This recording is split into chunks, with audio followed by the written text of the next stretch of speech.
Bad patch म्हटलं की आपल्याला एका संघर्षाची आठवण होते. बॅड पॅच एक संघर्ष. प्रत्येकाच्या आयुष्यामध्ये किमान एक तरी बॅड पॅच येतोच.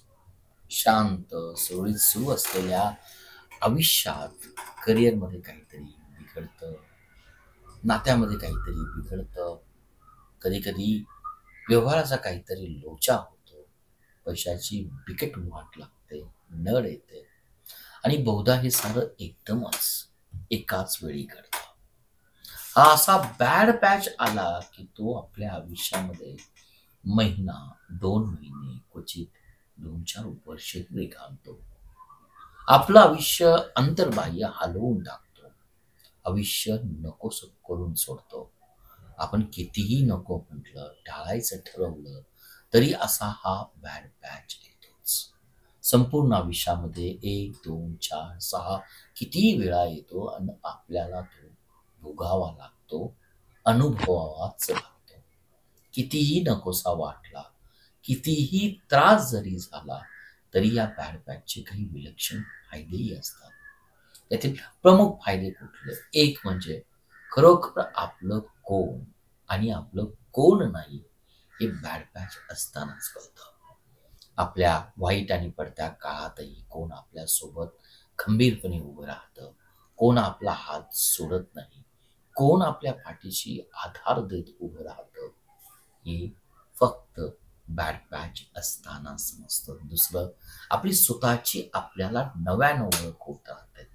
अत्यंत वाईट परिस्थितीमध्ये, प्रसंगामध्ये आपण कसे वागतो, काय बोलतो, काय करतो आणि या प्रसंगामध्ये काय निर्णय घेतो, हे आपल्यालाच समजू शकतं.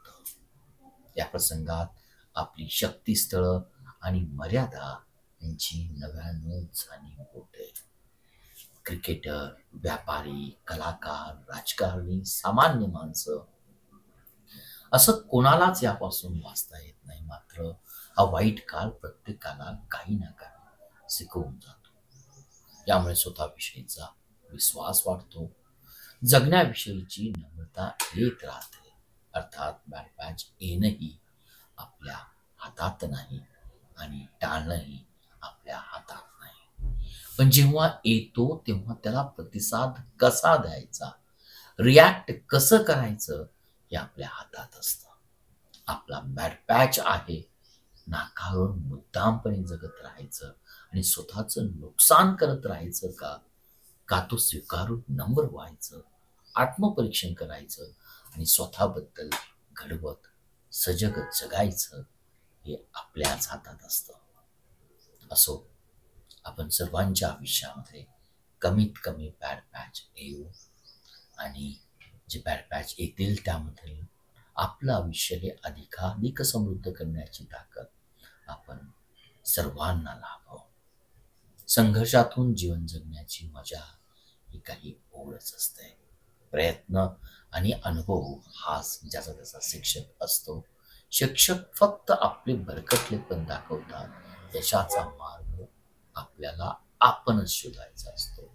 तुमचं आयुष्य कधीही मित्र, कंपनी, जॉब, बॉस बदलल्यामुळे बदलत नाही. ते बदलतं फक्त आणि फक्त तुम्ही बदलता तेव्हाच. तुम्हाला जर कोणी प्रगतीपासून रोखू शकतो, तर तो फक्त आणि फक्त तुम्ही स्वतः. कंटाळा, आळस, नाकर्तेपणा, प्रत्येक गोष्टीतून पळवाट काढणं हे फक्त तुम्ही स्वतःसाठी करत असता.